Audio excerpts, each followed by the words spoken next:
ensemble dans Marc 4, verset 35. Montrez-moi un peu vos Bibles. Qui c'est qui est venu comme un touriste à midi? Qui c'est qui a sa Bible? Montrez vos Bibles. Non, pas les iPhones, les Bibles. Bible. Alléluia.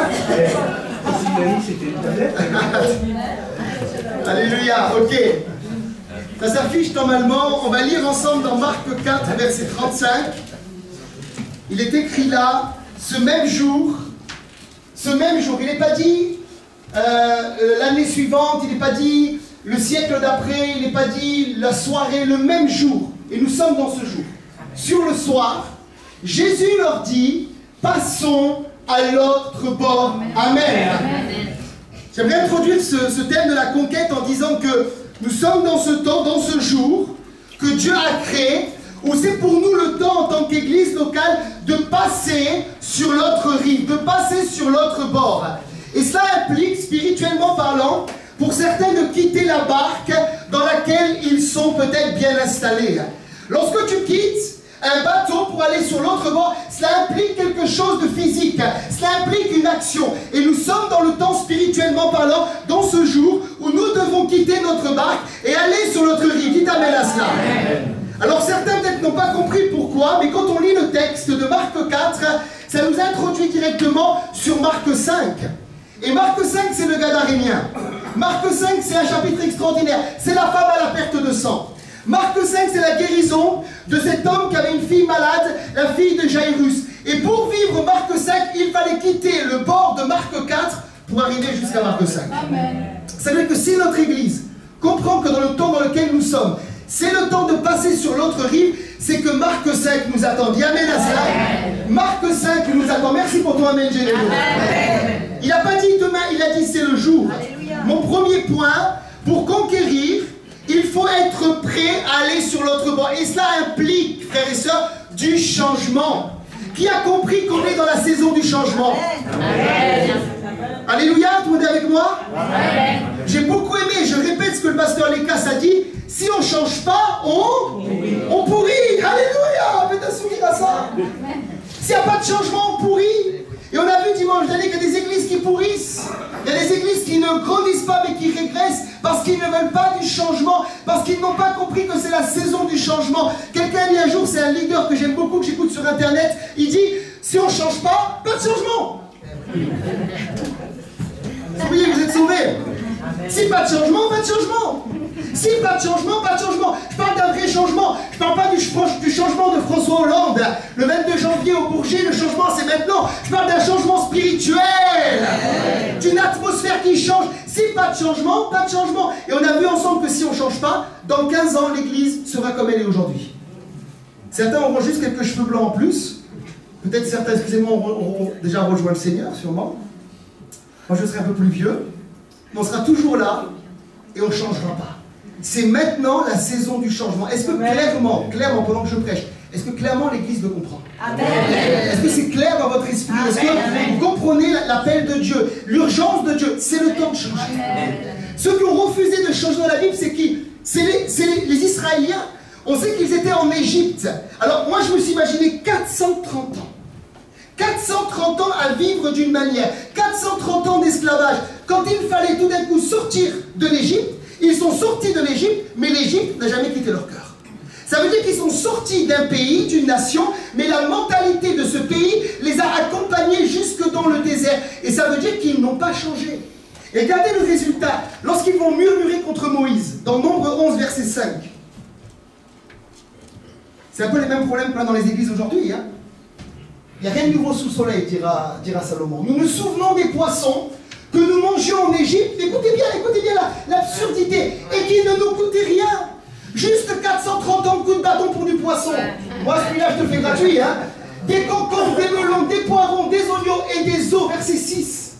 Maintenant, notre âme est desséchée, plus rien. Nos yeux ne voient que la manne. Des gens qui n'étaient pas renouvelés dans l'esprit. Des gens qui n'avaient pas la vision du changement. Des gens qui avaient juste la vision, écoutez bien, du poisson. Tu as des gens dans les églises, à partir du moment où leur portefeuille va bien, où ils sont en bonne santé, où leurs enfants vont bien, où ils payent leur loyer, c'est bon, l'église va bien. Ils ne veulent pas de changement. C'est un peu comme l'histoire du peuple d'Israël. En réalité, pour eux, dans leur tête, pas besoin de changement. On a la manne, on a la caille, on a déjà la mer Rouge qui s'est ouverte. Il y a déjà eu les 10 plaies d'Égypte. Le Seigneur nous parle. Puis en plus, pasteur, écoute, on a un tabernacle. Et dans ce tabernacle, dans le désert, Dieu nous visite. Pourquoi on aurait besoin d'un Canaan? Que quelqu'un me suive. C'est là que je ne prêche pas, regardez-moi là. C'est là, ici, c'est là. Vous comprenez ou pas? Pourquoi changer? On a déjà tout. Il y a des mentalités d'église. Ça ressemble à l'église de Philadelphie dans l'Apocalypse. À qui le Seigneur parle? Tu penses que tu es riche, tu penses que tu as tout, tu penses que tu as de l'or, tu penses que tu as de l'argent, mais tu es pauvre, tu es misérable, tu es aveugle et nu. Je te conseille d'acheter de moi du collier, dit le Seigneur. Et beaucoup de chrétiens sont comme ça. On a des bâtiments, on a des guérisons, on a 4 baptêmes par an, on a un bon salaire. Pourquoi changer? Parce que si on ne change pas, on pourrit. Et on a vu que dans cette saison-là, c'est terrible, dans cette saison-là, tous ceux qui étaient avec Moïse, hormis Josué et Caleb, vont mourir dans le désert.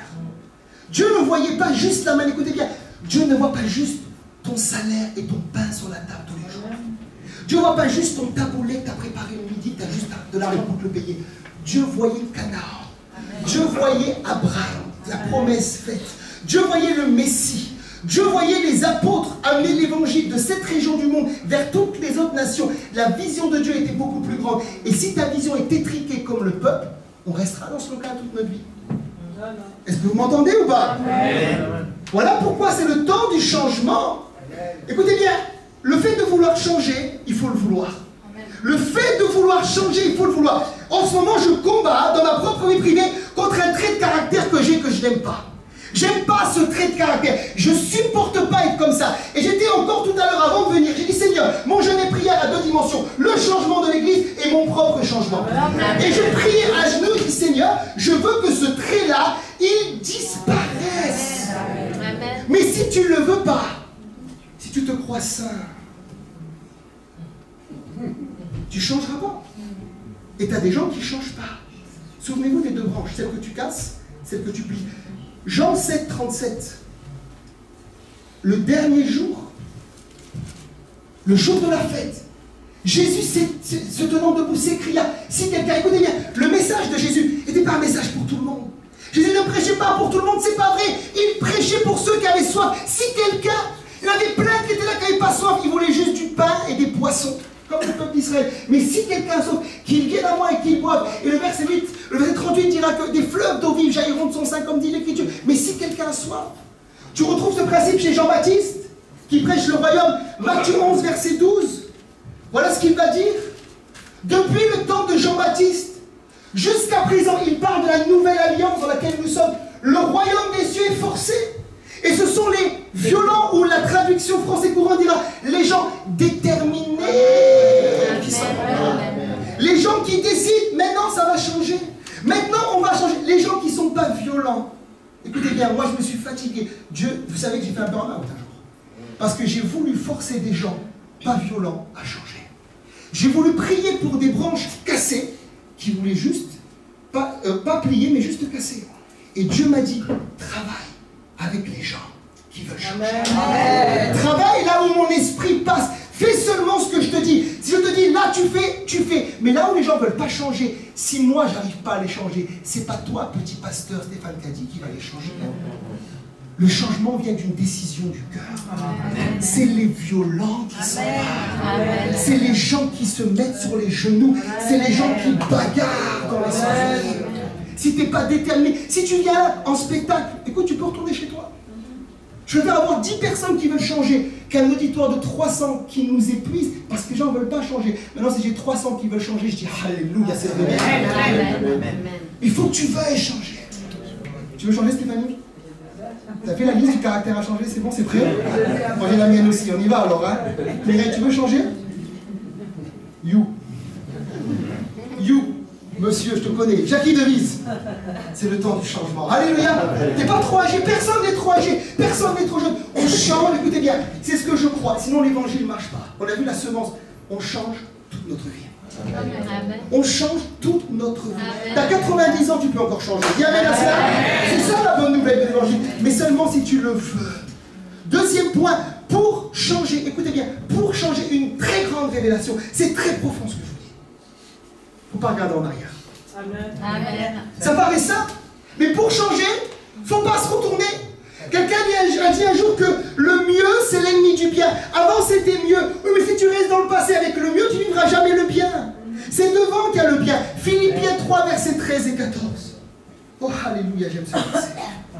Frère, je ne pense pas l'avoir saisi. Il y a des gens qui pensent avoir tout saisi. Ils ont 15 ans d'église, j'ai tout saisi. Paul, il écrit les épîtres, il pense qu'il n'a pas encore compris. Donc, tu as encore du travail. Alléluia, bien à ça. Mais je fais une chose. J'oublie ce qui est en arrière. Et je me porte vers ce qui est en avant. Verset 14. Je cours vers le but pour remporter le prix de la vocation céleste de Dieu en Jésus. Cet homme, il a tout compris. Cet homme, écoutez, pourquoi Dieu a choisi lui pour écrire les épîtres? Amen. Ça, c'est un vrai leader. Un vrai leader, il parle comme Paul. Un vrai leader, il ne vit pas avec le passé.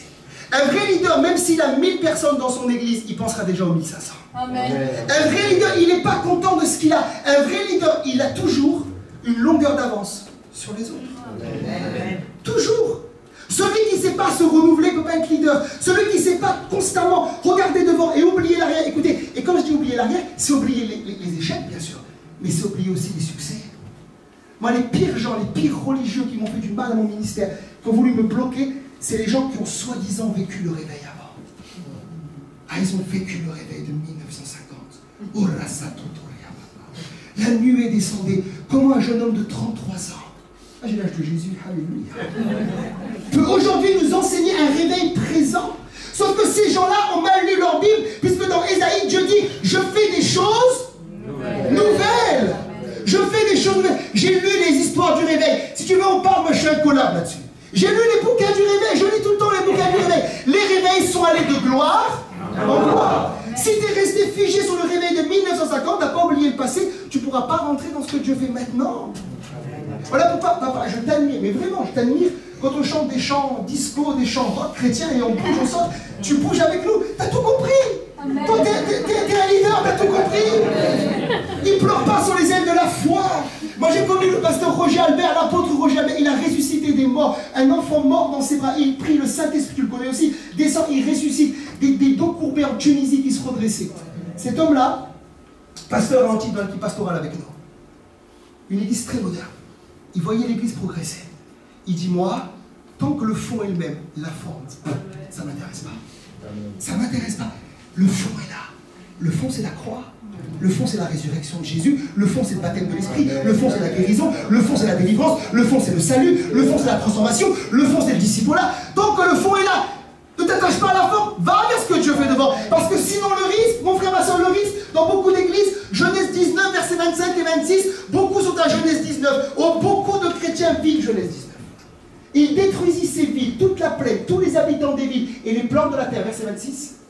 Et la femme de Lot regarda en arrière et elle devint une statue de sel. Il y a beaucoup de gens qui sont des statues de sel dans l'église. Ils sont beaux pour la décoration. Alléluia. On pourra en faire des ça avec des niches, vous savez. Ils sont là, des statues de sel. Mais spirituellement parlant, écoutez-moi bien, spirituellement parlant, je porte en pasteur, il bloque le réveil. Il bloque. Le pasteur, quand il prêche à des statues de sel, dans son cœur, il le sent, il n'arrive pas à percer le message. Il n'arrive pas. Et beaucoup de gens sont là. Je sais. J'ai la théorie, pasteur. J'ai la doctrine. Jésus est vivant. Il est mort à la croix, ressuscité le 3e jour. Oh, il est monté au ciel, acte 1. Oh, acte 2, c'est la Pentecôte. Oh, acte 3, c'est le boiteux qui se lève. Oh, acte 4, c'est le Sanhédrin. Oh, acte 5, c'est Ananias Saphira. Oh, acte 6, c'est le partage avec les diacres et Étienne. Oh, acte 7, le connaissant théorie. Mais la vie, elle n'est plus là. Des statues de sel. Est-ce que tu es prêt à changer? Je veux prier. Si j'avais prié, je vais vous secouer. Dites amen à ça. Moi, c'est le changement et c'est le vrai. Alléluia. T'es prêt à changer ou pas?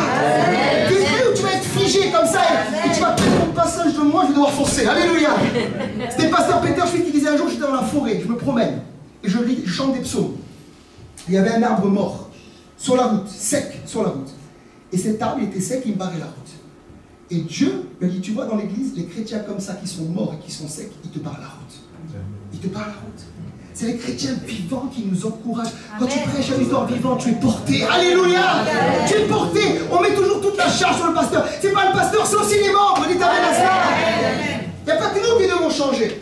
On doit tous changer. Dis amen à cela. Même toi, maman. Alléluia, je t'embête. Romains 12, 2.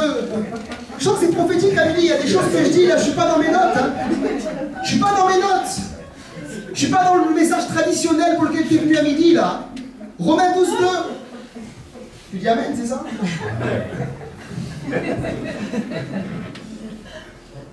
Et pas la mienne, doit changer. Ne vous conformez pas. Revenons ensemble. Ne vous conformez pas au siècle présent, mais soyez transformés par le renouvellement de l'intérieur, afin que vous discerniez quelle est la volonté de Dieu, ce qui est bon, agréable et parfait, ça on connaît. Dieu m'a dit tout à l'heure, Stéphane, dis-leur, c'est pas juste une fois quand ils sont chrétiens, c'est pas juste après le baptême, je suis transformé, j'ai lu ma Bible, c'est fait, mais c'est tous les jours. C'est tous les jours. C'est tous les jours. Écoutez bien, ma doctrine à moi, c'est pas qu'elle change, c'est qu'elle évolue. Ma doctrine, elle s'élargit. Ce que je crois aujourd'hui, je le crois toujours hier, mais ça s'élargit, les points sont plus clairs, le renouvellement s'opère. Tu as des gens, il n'y a pas de renouvellement, c'est sec, c'est toujours la même chose, ils ne sont pas transformés. Si Dieu ne te transforme pas dans ton intelligence, tu vas être un obstacle, tu vas être comme cet arbre sec qui va couper la route au réveil. Sois transformé et sois transformé tous les jours, pas juste un jour, dis amen à cela.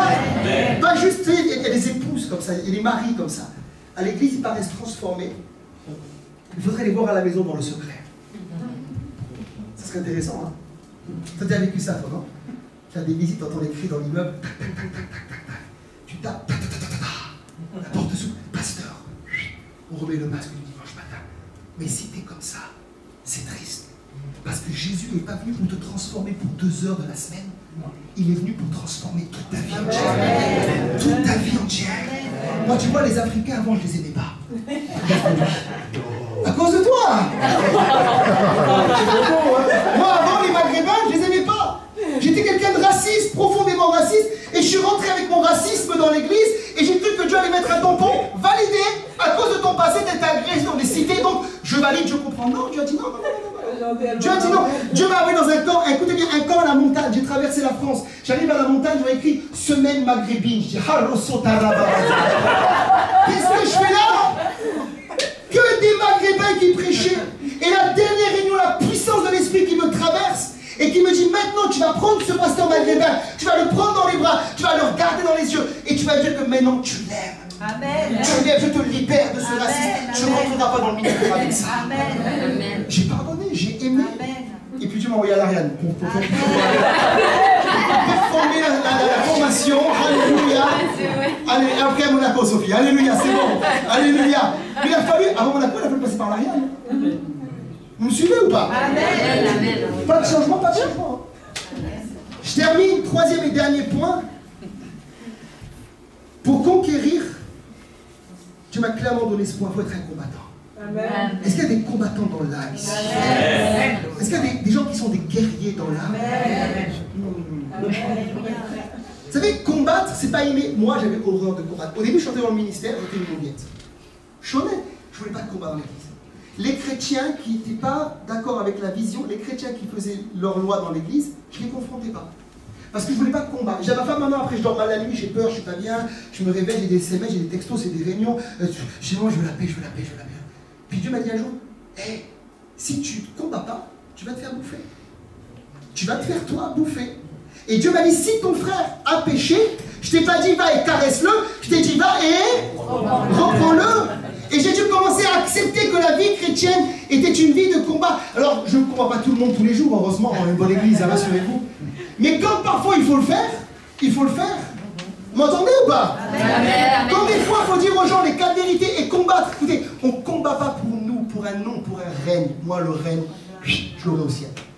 Amen. Mais on combat pour une vision. Amen. Et quand les gens s'opposent à la vision, Paul, la Bible dit qu'il s'est attrapé avec son meilleur ami, Barnabas. Ils sont chopés. J'imagine qu'il doit être chaud. Paul doit être chaud. Voilà. Paul, c'est pas un faible. Hein. Et tu dis, mais non, lui, je ne le prends plus. Je ne veux plus de lui. Il a été déloyal. J'en veux plus. Et tu m'as parlé par ces textes-là. Si tu veux être un leader fort, sois un combattant. Et n'aie pas peur de combattre les démons dans ta chambre. Arrête d'avoir peur des démons. C'est des esprits, n'aie pas peur. Toi, tu es soumis au chef des esprits, c'est Jésus. Alléluia. Mais sois un combattant. Sois un combattant. Regardez bien ce que dit Job. Bientôt fini. Job 7, verset 1. Job 7, verset 1. Le sort de l'homme sur la terre, tant que tu es vivant, c'est celui d'un soldat. Et ces jours sont ceux d'un mercenaire. Et des fois dans ma vie, je me dis, Seigneur, là c'est une saison, je suis très très calme. Oh là, ça t'abrousse ou tout, j'en profite. Hein. Parce que la saison d'après, il y a un combat qui... Chaque saison, chaque progrès, chaque conquête, c'est un combat. T'en veux pas, alors meurs dans le désert. Vous entendez ou pas? C'est des combats. Tout est un combat. Tu mets une sono tout à l'heure, c'est un combat. Tu changes des chaises, c'est un combat. Tu fais un culte, c'est un combat. L'accueil, tout est un combat dans la vie. Mais si tu n'es pas prêt à combattre et être comme un bulldog qui a un os dans sa bouche, tu vas te faire bouffer spirituellement. Sois un guerrier. Est-ce que quelqu'un m'entend là? Amen. Ah, je suis doctrinal à midi, c'est bon? Ok, ça va. Éphésiens 6, 11 et 13. Bientôt fini, on va entrer à la prière. Revêtez-vous de toutes les armes de Dieu. Pourquoi il parle d'armes? Parce qu'on était combattants, afin de pouvoir tenir ferme contre les ruses du diable. Car nous n'avons pas lutté contre la chair et le sang. Immédiatement le verset 13, juste d'après. Où il répète, c'est pourquoi prenez toutes les armes, encore une fois, de Dieu, afin de pouvoir résister dans le mauvais jour et tenir ferme après avoir tout surmonté. Et là que je te donne un verset que Dieu m'a donné. Exode 13, verset 17. Jamais j'ai prêché ce verset, jamais je l'ai fait comme ça. Exode 13, 17. Lorsque Pharaon laissa aller le peuple, donc après la sortie d'Égypte, Dieu ne les conduisit point par le chemin du pays des Philistins.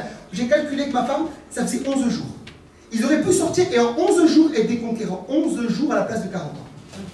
Quoique le plus proche était le plus simple, car Dieu dit, écoute bien, le peuple pourrait se repentir en voyant la guerre et retourner en Égypte. Ils n'avaient tellement pas l'âme de conquérant, ces gens-là.